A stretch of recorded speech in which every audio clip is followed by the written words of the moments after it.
If you are an educator and you're planning on creating quizzes on Google Forms, here are a couple of interesting tips that will be important for you enough for you to be effective at creating such task. And in this case, we have Google Forms that is open and displayed. All you do is on the start a new form. There are a couple of ways to create this particular form. It's either you click on blank, for example, or most importantly, you go to template gallery, click on this particular double-headed arrow, and this shows you a drop down of various diverse ways or templates available for you. And what I do usually is when I scroll, you can actually use either work section or most importantly I use education. So in here you have a blank quiz, we have exit card. Exit card is really important when you're almost done with the lesson and you want to get feedback from your students on or check in on their understanding of various topics and subject that was addressed that day. And another one here is assessment. Here assessment can be done at the beginning of a lesson or right at the middle of a lesson while students are either doing specific projects, or maybe on the other hand here at the beginning you're like, hey, let's see whether they did something, and let's see whether the thing that they did previously they still remember. So those are interesting ways by which you can access this particular tool or specifically assessment document. Another one here is worksheets. For example, if you want kids to be practicing their skills, either language or numerical or other forms of skills that you want them to perfect, you can actually develop worksheets using this particular template. And finally, for course evaluation is usually based on a summative task where students actually are thinking about, hey, as a teacher, how can I better enhance the experience of that course for students, not now but also in the future. So looking at the blank quiz, we can click on that and we'll be able to take advantage of developing quizzes. Here is an overview on your Google Forms, and here are specific things to be aware of concerning the design of this particular template. First is on the left side of the screen is access to Google Drive, and for you to do that, all you do is first change the title of your specific form or quiz, and you can just type this to become numbers in terms of numerical, and you can just say quiz. And once you have that, we have this title to be changed. Now next here is access to your Google Drive, specifically speaking, and to do that all you do is click on the folder and you can pick whichever folder that you think might be relevant for this particular quiz. And so once you click on the one that you want, you can just move to that and you're good to go. You can click on this particular star, and once you click on it, when you go to your Google Drive, you can select it based on stars and you can easily access it on your Google folder or drive. Now next here is the middle section. This middle section is about the overall setup of your quiz. How do you want this quiz to be received by the user? And this here either comes in the forms of questions, and this is where you're going to be developing your questions, in terms of responses, where after students have completed that particular quiz, this is where you see the work that they've done and have access to Google Sheets where all students' responses and their value and their grade are shown, and by so doing you don't have to fully transfer everything over to a separate Google Sheet, but rather it's already done automatically accepting responses. Now for settings, this is where interesting things are coming up in terms of how you're going to be able to design the quiz for you to let it to be either accessible to users, and also how the user is going to be using this particular software or questions, and how the questions are going to be displayed, and also how students can get back their responses and their grade system. So this is really important for you to be aware of in terms of how to use that. Like for example, we have For making quiz category, we have release grade immediately or later. In this space here, we have either respondent settings in terms of missed questions. Do you want this to actually see which questions were answered incorrectly? If yes, you click on that. If no, not for correct answers. If you want them to see it after release, then you activate it. Point value, this actually shows how much value for each question, and do you want your respondents to see those value, to have an idea on how much responses, yes, they should provide. These are important things to be aware of when it comes to designing or letting your respondents to actually experience this particular setting. Another one is global quiz default here in terms of the default question point value. Do you want it to every question to start at number 1, and then you can manipulate it as you design questions? That is up to you. You can start at 0, and then whatever value you continue to add 1 or 2 or more. Now for the next part here, we have responses, and for responses we have how do you want your respondents to collect and also their responses to be protected. And this is where emails actually is important. So if you click on collect email address, you can, once you click on that, it means that under the questions you're going to have where they will type their email. And if you don't want that to be done, but rather you want it to be automatically taken, all you do is once you go to settings and you scroll down, you're going to have default where it is going to be automatically taken, as well as that of what they put down as their valid email address. Other things like, for example, send respondents a copy of their responses, turn it on or when requested, or always, you go for that. Allow response edit. In this case, students can actually edit their responses after they submit. I don't usually do that. I want to maintain the integrity of the quiz. It depends on that type of quiz. If you want the quiz to be something that they have to do once, then it means that yes, of course, you shouldn't.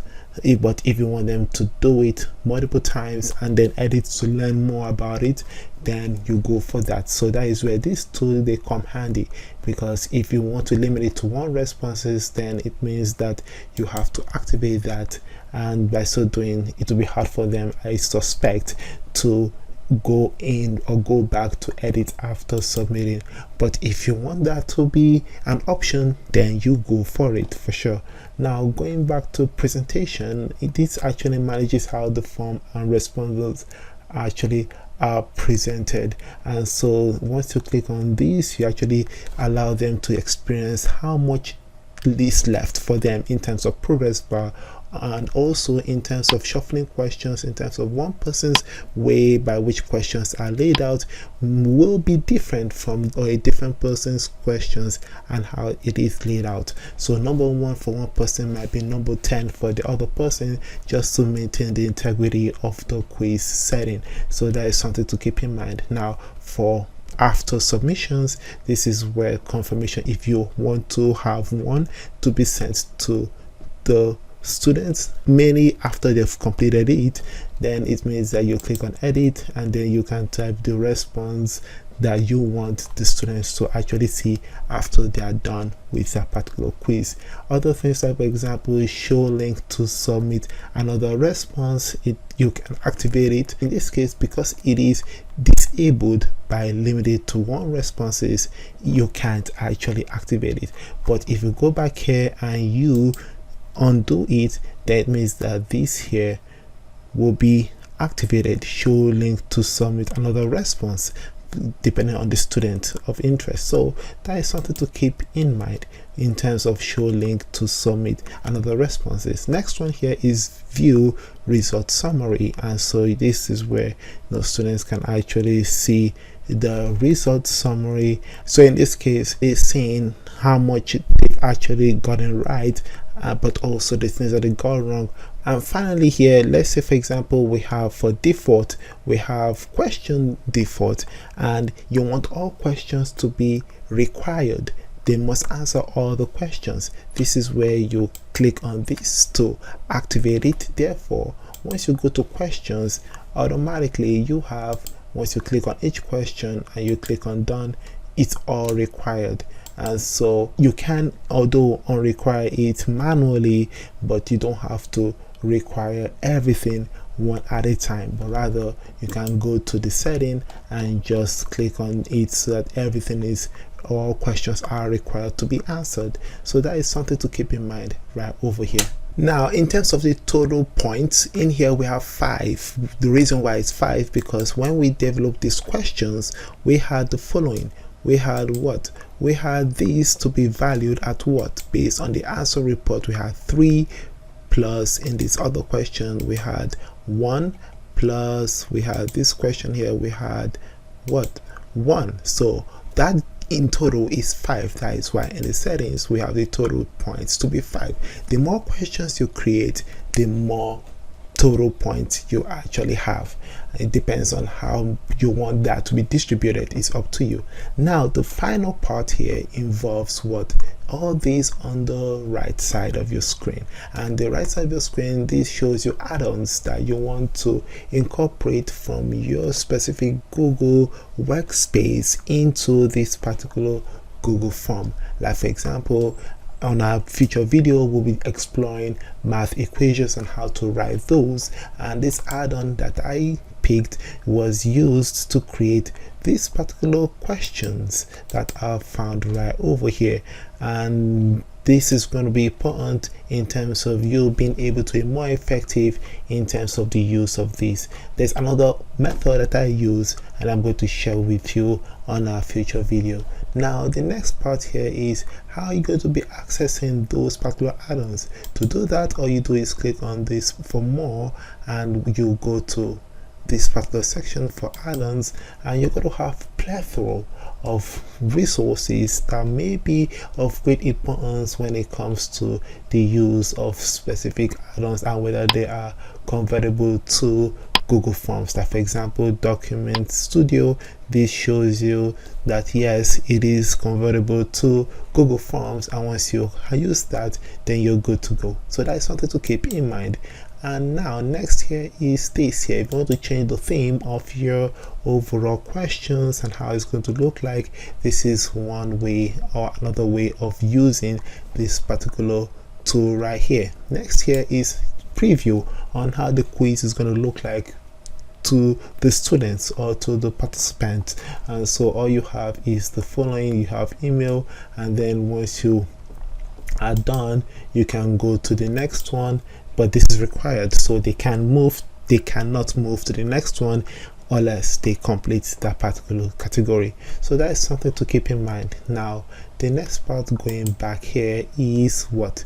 How are you going to move back? Well, this is to redo onto undo a specific function or instruction that you already did right here. Those are the tools to use. And finally, for collaboration, this is where we actually use this particular tool for send. And usually if you want to add an editor, you can just click on this plus sign and you'll be able to add someone that will also help in developing this particular questions or quiz. Otherwise, if you don't need that, but if you want to share it to specific groups of students by email, then it means that this is the way to go. So just insert all the emails here and just have like a short message for them to, or urgent message allowing them to know that yes, you have to complete this. Or if you have a link that you want to share with the students to gain access directly to this form, all you do is, this is the link that is specific, or you can use the shortened URL. And once you have either of these two, you can copy and insert it into a specific workspace that all your students get all their resources and do their evaluation or assessment, and by so doing that will be accessible for them to use. Or if you want to share it, I think using Facebook or Twitter, you can go for that.